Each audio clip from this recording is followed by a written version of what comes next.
Well, again, the mics are on, cameras are on, and we are back at the MTP Software Studios for Radio Entrepreneurs. Thank you very much, MTP Software.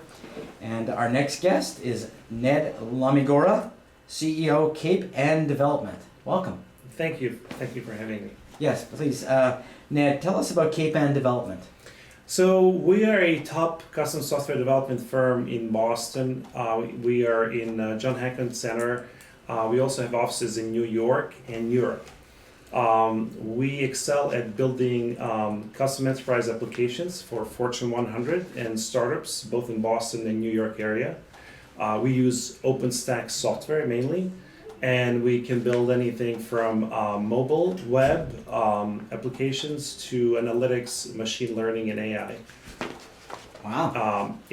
When was Cape and started? So we started about 6 years ago, basically with my frustration with the current state of offshore and kind of outsourced development in general. And I wanted to create a company that really embedded some of the values we have today, which is transparency with working with clients, dedication to work, high quality of delivery, and creating partnership with our clients. Those are some of the things that I as a client myself in the past have experienced. I've experienced bad service, I experienced lack of commitment, and I wanted to create a company that really solved those problems. So that's how KPN started. Interesting. And do you have partners? Well, in terms of partners, our partners are our customers. So, for example, we have long-term relationships with companies like Unilever, Rockstar Electronics. We have long-standing, years-long relationships. We consider them our partners and sometimes our friends. And we not only build a number of applications for those clients, but we continue to maintain and support them in any way we can. So yes, in that sense, we have partners. We will work and integrate our software with other companies. In that sense, we also have partners in design firms, in Boston area as well as New York. Now, a lot of your staff is overseas, correct? Well, the way we structured it is that we wanted to get the best of both worlds. We wanted to get high quality developers at a reasonable price in a face time with customer. We wanted to be present to customer. We wanted to have a team on ground, which is a smaller team of high and or very experienced consultants and professionals. And then we have over 40 people in Central Eastern Europe. We have 3 offices there, and we cover pretty much any OpenStack software out there. And because of that, we can recruit a lot of talent that we can't recruit here, and we can recruit it at a lower cost than customers typically pay here. So where do you get your revenue from?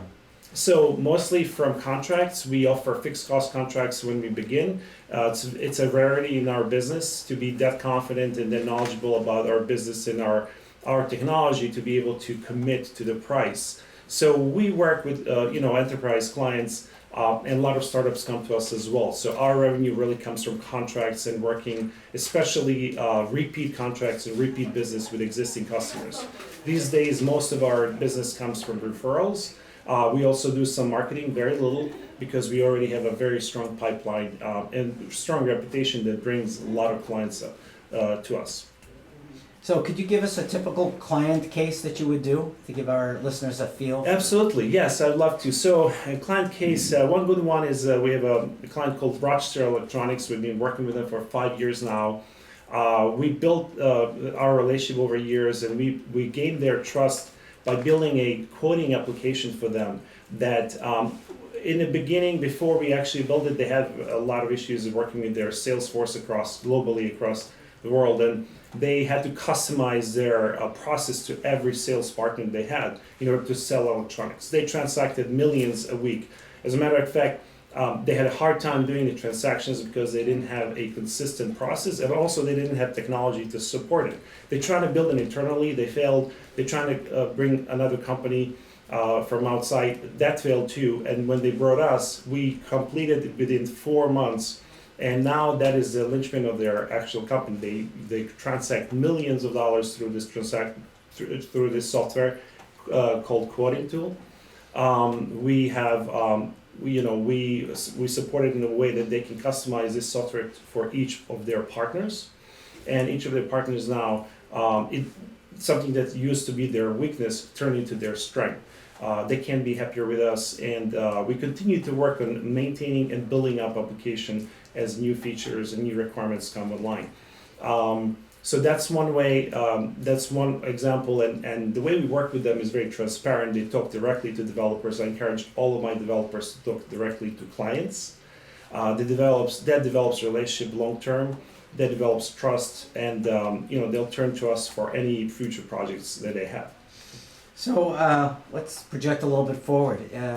Is it a field of great changing technology? What are we going to see in the next 24 months? Yes, I think mostly it's going to be a lot more machine learning applications.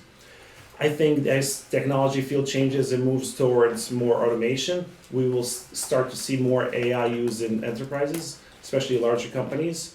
We're well positioned to actually take advantage of that development. We already built some applications. I can tell you one large company, around 65 billion in annual revenue that we're working with, products of which you probably have used or are using currently. It's a CPG company. We built a product that manages their programs and projects in one unit, one category or one group. It was so successful that now they're spreading it across the entire global organization. That product itself, now we're adding a machine learning module to help them navigate what projects to take on, what projects to cut, what tasks to attack, what tasks to prioritize, what resources they will need. So software itself will be more interactive and will give them suggestions on how to actually approach different projects. So that's a really good A little bit example. more intuitive. Much more intuitive, much more human-like versus a spreadsheet or a Gantt chart, the things that are very archaic. And linear. And linear, this will be much more a closed loop system where instant feedback will be reacted upon, and then you will also be able to develop reports instantly in real time with real data. Before this, they had very convoluted process that was very slow, error prone, and they made a lot of mistakes. So in order to develop a report, it would take them weeks to gather the data, put report together, make charts, make graphs, and then if somebody wanted something different, they would have to repeat the process. Now they're doing this online instantly. They can change information online. They can change input online and instantly get the result in reports and charts and graphs that support that. Now, before we run, Ned, what's your background? So I am an entrepreneur by background. I started at MIT, started building software. I built unique software solution when I was doing telerobotics research there. That turned into MIT Auto ID Center. That research founded the center itself. That grew into international standard, EPC Global, and you might have heard of it's called Auto ID. The term Internet of Things was actually coined while I was there by my advisor, who actually, myself, and another professor started this center at MIT. Great. So that was my background, and then I went into software industry, worked in supply chain management software company and another software enterprise company, and then I started to build my own. I was in biotech startup. I was in publishing startup. I ran a biotech company. I was a VP there, and now this is my last company, my last most recent company that I've been building for the last 6 years. Interesting. Ned, it all sounds very exciting. If somebody wants to find Cape Ann Development, how would they do that? Well, the easiest thing is to go to our website, capeanndevelopment.com. Otherwise, you can email me at ned@capeanndevelopment.com and get in touch with me. Great. Thanks for being on the show. We hope you come back again. Thank you for having me. Thank you so much. Hope you come back again. Thank you. Interesting topics. Remind everybody, this is Radio Entrepreneurs. Thanks for tuning into us. Check us out on LinkedIn. Connect with us, the show. Also on YouTube. Getting close to 1 million people over time. Thanks a lot. We're going to take a break. We'll be right back after these messages.